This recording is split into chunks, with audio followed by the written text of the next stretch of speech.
Hey there everyone, Mazarok here, and today is a buff and nerf video. So, I have some thoughts and opinions about this. So we'll get to the buffs, to the classes, you can see them on screen now. We'll talk about how I feel about those, and then we're going to talk about the nerf to a tank class that could have definitely been warranted, but I'm not happy about at all, and I'm going to talk about that. Because I had some time to sleep on it. Yeah, I saw the changes during raid. I had some time to think on it. I had some time to sleep on it. So we'll get into this. First, like, comment, subscribe. I can't do it without you guys. This channel has been growing tremendously. Thank you so very much for all of the support. There is a community Discord down below if you want to join a fun, positive community full of people that are just willing to help, ask questions, and just kind of generally have a good time. It is also the Bloodstorm guild link. I am actively looking for DPS for raid and all that fun stuff. So if you wanna join a raid, if you wanna, I'm looking for officers as well for recruiting and healing. You can message me there about what you're interested in, things like that. And there is a Bloodstorm actual link to the Guilds of WoW website for that there. But yeah, so let's get into what's going on in World of Warcraft. So Beast Mastery Hunter, all damage and abilities increased by 4%. This is going to be a change to the top end, where Beastmaster is pretty low on the mythic rating side of things. But like in heroic, in your normal group, you're just going to see Beastmasters pumping more because it's actually not super terrible. And players that play this class well are usually fairly high up on the damage meters when it comes to single target, some multi-target, and things like that. I mean, it's warranted, but I think for just us regular day-to-days, normies and things like that, and not, min-maxing and rating at a mythic level, this is going to be better for the mythic level type of rating, but whatever. It is what it is. It's nice to see. Windwalkers get a 4% damage aura buff. Man, Windwalker is still slapping in AoE in Mythic Plus. They're still really, really solid. I know the nerf to Bone Dust Brew hurt them a lot, but they're not doing bad damage at all. Their single target was still a little lacking, but with the last round of buffs, were pretty good. But whatever, 4% is 4%. Let's let them do more damage. Does not hurt. Outlaw Rogue. All damage is increased by 3%. This is a joke. Outlaw is in not a great place right now. I have played with some really good Outlaw Rogues that can absolutely pump out some great numbers for sure. But I don't think 3% is enough. But is what it is. Arms Warrior gets a 4% damage increase. They've really been shadowed by Fury Warrior at higher end play with tier set double legendaries and all that fun stuff. So I guess it's just a really nice thing to have. And also, I think this one also applies to PvP, so that's going to be fun. Affliction Warlock, all damage and abilities increased by 4%. Man, they gutted Affliction single target. Literally destroyed it. And then now they do not know what to do to fix it. A damage or their single target is absolutely abysmal. And the only thing that saves them is the Seeds of Corruption spam in AoE. But Destruction is so strong in AoE right now. Demonology is strong in AoE and in single target. In Mythic Plus, especially when you add the buff, they've got so much Tyrant up. It's ridiculous that there's almost no point in playing Affliction right now. And I love the spec. I really do. But that's just, man, 4%. I don't think it's enough, but whatever. They need more targeted single target buffs. That's what they need, is targeted single target buffs. But whatever. Then we get to Blood Death Knight. This is the nerf. So, the first Eidolon Soulsteel, the 2-piece set bonus, Heartstrike will now increase the duration of Dancing Rune Weapon by 0.33 seconds, which was 0.5. So, we're going to talk about this nerf through having the 4-piece. Because having the 4-piece gives you a second Dancing Rune weapon. Whenever you Heart Strike, you and both of your weapons, your rune weapons, would Heart Strike, increasing the duration of Dancing Rune weapons by 1.5 seconds. This now effectively makes it a 1 second extension. I don't like this at all. I was mad when I read it. I am not happy now that I'm drinking my morning coffee and thinking about this again. Blood Death Knight has not been in a great spot all expansion, number one. It has not. It has been good. It's been fun. It's been survivable.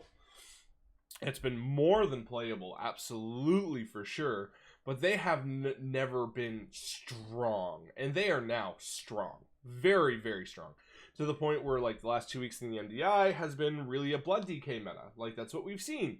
Because for the first time in MDI and Shadowlands, you're bringing a tank on the merits and the strength of the tank. Not, I'm giving a 5% damage amp to my buff, to my party, with Prot Warrior attack power, or I'm allowing my magic users to deal 5% more damage through Chaos Brand, aka VDH. That was the reason you were bringing those tanks to the MDI. At no point were you bringing like MDI tanks based on the strength of the tank itself. And now that we finally have a tank that stands out and they're bringing it based on the merits of its abilities and its class and its own strengths, they nerf it. And this is a hefty nerf. Losing 0.5 a second of Dancing Rune Weapon is going to severely cut down on the uptime of that ability, where in keys myself, I have been having an absolute blast playing with Blood Death Knight, to the point where I've even been thinking of swapping to BDK for key pushing because I'm about to start key pushing. I'm starting the time 15 with all my tanks now. VDH was the last one that needed just a time of 15. It was actually my first one. So for all of you Vengeance Demon Hunters lovers out there, the guides are going to be coming. I'm going to be talking. You're going to be getting more Vengeance Demon Hunter content, because boy did I have fun with Vengeance in that key. But I haven't played it enough to be able to comment on it or talk about it enough. You know what I mean? So let's get back to this. So losing it's a 33% damage nerf to the extension of Dancing Rune Weapon, which is going to severely hinder the uptime on Dancing Rune Weapon and what you can do with it. I think this is a bad target. This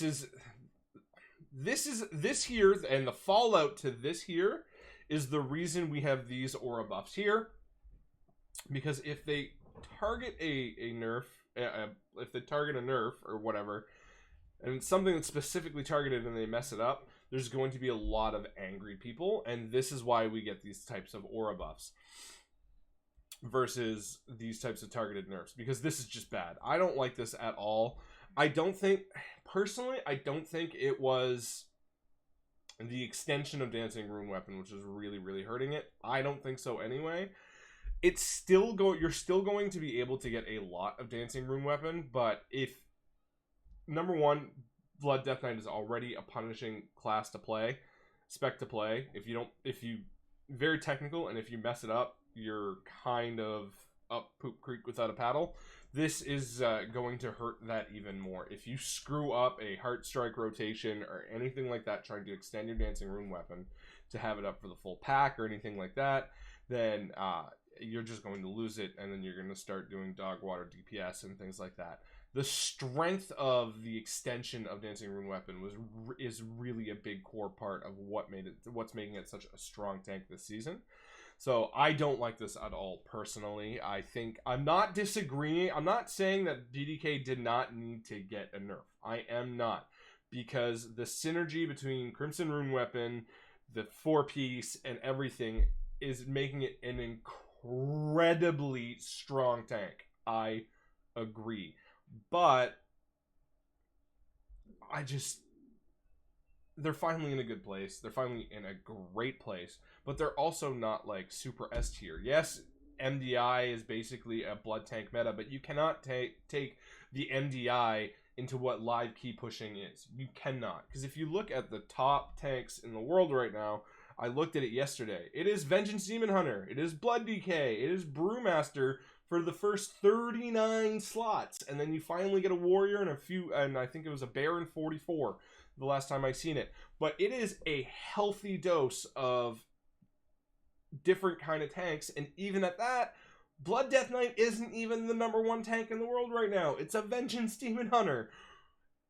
And that to me means if there is enough people playing different specs in the top end of the spectrum, this Blood Death Knight was not too strong. It absolutely was not. In the specific MDI setting of what they're doing, yes, it is overpowered. But people don't do that. People aren't running those sort of keys live all of the time.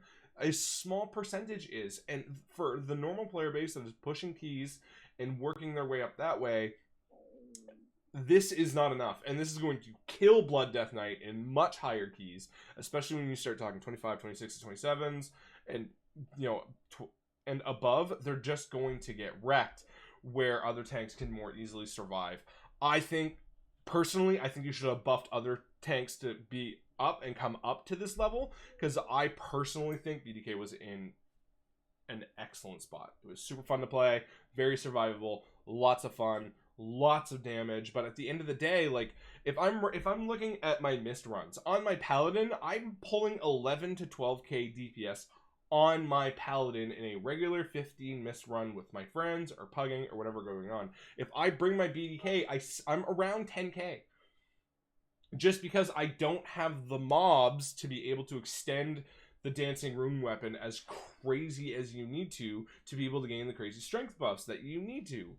What lends itself to the NDI does not necessarily lend itself to live keys. And this targeted nerf is definitely towards MDI style play and is going to hurt live retail. But that's my opinion. What do you guys think about the nerfs? What do you guys think about the damage buffs? I mean, there's quite a few here. You know, are you guys playing some of these specs too and excited to see your damage go up a little bit? Poor Outlaw Rogue definitely needs a little bit more help than 3%, but whatever. I hope you guys are enjoying 9.2 as much as I am. Enjoy your guys' day.